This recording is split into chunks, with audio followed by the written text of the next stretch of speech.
तर नमस्कार मित्रांनो, मी दिवेश दसम. स्वागत आहे तुमचं माझ्या यूट्यूब चॅनलवर, ज्याचं नाव आहे मिनी ब्लॉगर दिवेश. तर मित्रांनो, आज चाललो आहे मी मुंबईला. माझ्यासोबत सिद्धेश आहे, त्याची मम्मी आहे आणि दिनाजीची मम्मी आहे. आम्ही चाललो आहे मुंबईला. मित्रांनो, मी रेल्वे स्टेशनला पोचलो आहे आता. बघा, समोरच रत्नागिरी रेल्वे स्टेशन आहे. बघा इकडे कोकण रेल्वे रत्नागिरी. इथून आपल्याला जायचं आहे मुंबईला. सिद्धेश आहे, सिद्धेशची मम्मी आणि दिनाची मम्मी. आया हे बघा, दिनाची मम्मी चाललेलं आहे मुंबई. चला आज थांबूया की तिकीट काढायला जाऊया ना? तिकीट काढून ठेवूया. मित्रांनो, रत्नागिरी रेल्वे स्टेशन एक नंबर बघा.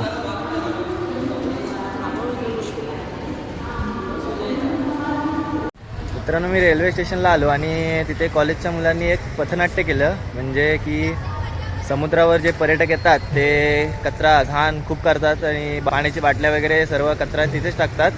तर त्याच्याबद्दल त्यांनी एक छोटंसं पथनाट्य केलं, ते दाखवतो तुम्हाला. तर मित्रांनो, तुम्ही पण नदीकाठी समुद्रावरती जर फिरायला गेलात तर मित्रांनो, कचरा वगैरे तिथेच करू नका.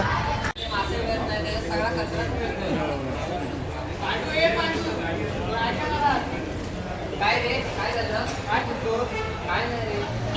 अगं चल जरा एकदम काय होतो काय माझे परवाचं पेंटू गेला तर जायत काहीच नाही भेटलं. सगळा कचराच भेटला काय माझे तर मिळत नाही.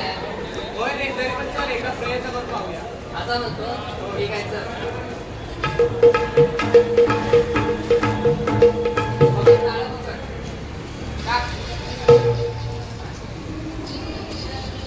काय रे, घरी कसला गोंधळ चालू होता? काय रे, काय सांगू तुला आता. घरची परिस्थिती भरपूर हे होत चालली, हालाकीची होत चालली. त्यासाठी मासे मिळत नाही, सगळा कचराच भेटत नाही. खर्च मागत नाही, माश्यात आई आजारी असतो. होय रे, माझी तीच परिस्थिती आहे. काय करणार? बघूया या टायमाचं काय भेटलंय का जायचं. बघितलं, सगळा कचराच मिळाला. तुला बोललो होतो मी. होय रे, आमच्या आयुष्याचा कचरा. काय करायचं? बघितलं मंडळी, असे हे मासेमार मासे पकडायला म्हणून समुद्रात जातात, पण त्यांच्या हाताला काहीच लागत नाही. या मासेमारीवरच त्यांचं अख्खं कुटुंब अवलंबून असतं. आई वडिलांची औषधं, मुलांच्या शिक्षणाचा खर्च, घराची जिन्नस हे सर्व या त्यांच्या मासेमारीवर अवलंबून असतं. ते हा कचरा नक्की करताय तरी कोण? चला तुम्ही बघूया.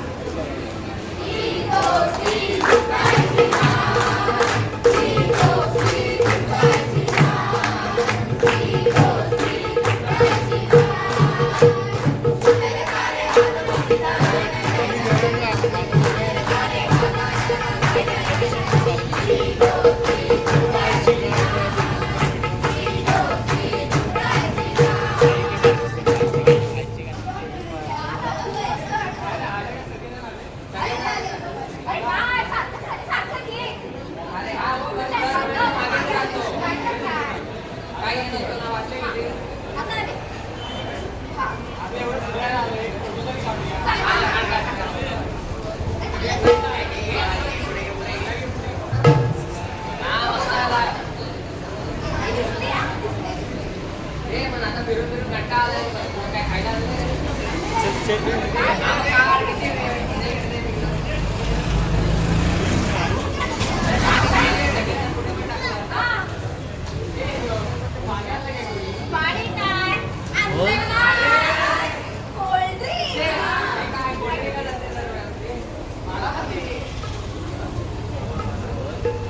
आता बघा मी किती लांब भेटतो समुद्रात.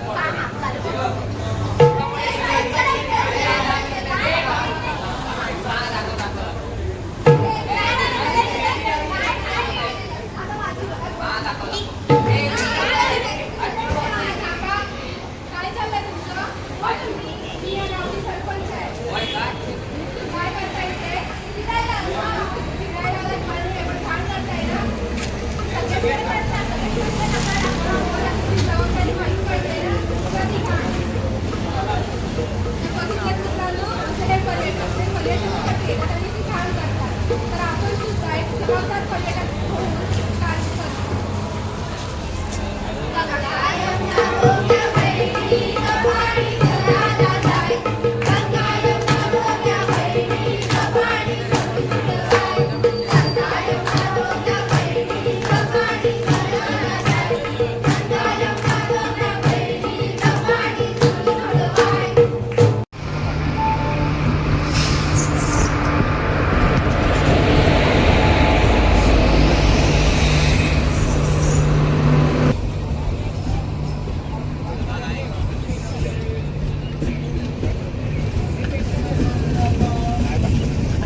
मित्रांनो आता मी ट्रेनमध्ये बसलोय.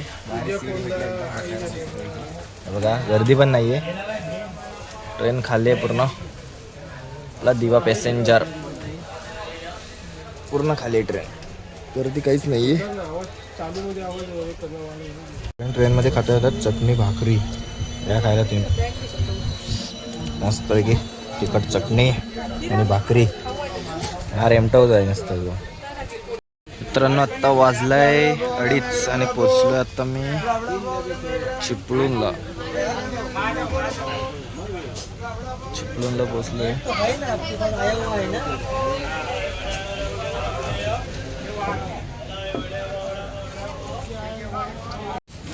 मित्रांनो खातोय भेल.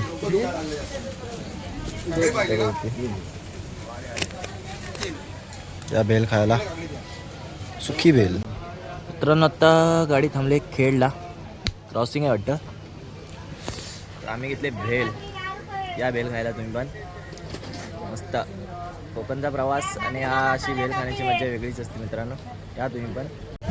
मित्रांनो आता संध्याकाळच्या वाजले 5:30 आणि आता तुम्ही व्ह्यू पाहू शकता. एकदम मस्त भारी व्ह्यू झाला आहे. ट्रेनमधून दिसणारा हा व्ह्यू आहे. पाहू शकता तुम्ही.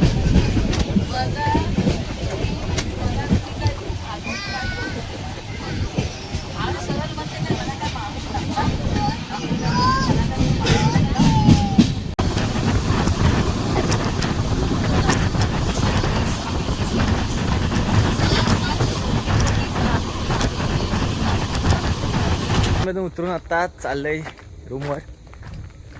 आपला भाचा वाढ बघतोय गेटवर. हा बघा. चल चल चल काय म्हणत चल.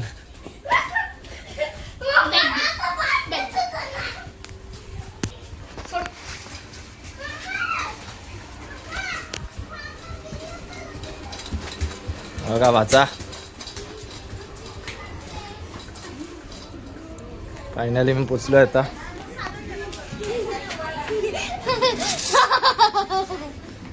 गप.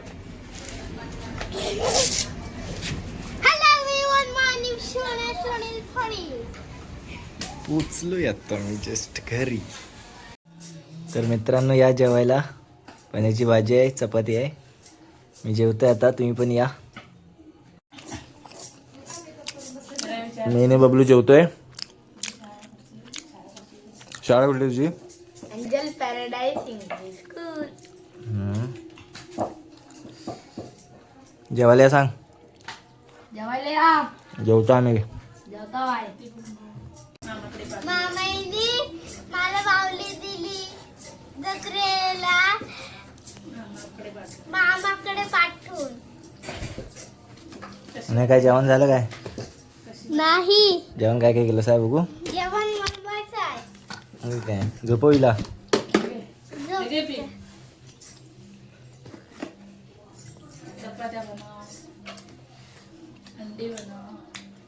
झोपलास भाकऱ्या बातच का? तर मित्रांनो मी आता जेवलोय आणि निघालोय सांताक्रूजला जायला. तर उद्या आहे गोविंदा पथकाचा गेट टुगेदर. ते मी पुढच्या व्हिडिओत दाखवेनच तुम्हाला. तर मित्रांनो ही व्हिडिओ इथे स्टॉप करतोय. व्हिडिओ आवडल्यास लाईक शेअर कमेंट नक्की करा आणि चॅनलवर नवीन असाल तर आपल्या चॅनलला सबस्क्राईब करा. चला भेटूया नवीन व्हिडिओमध्ये.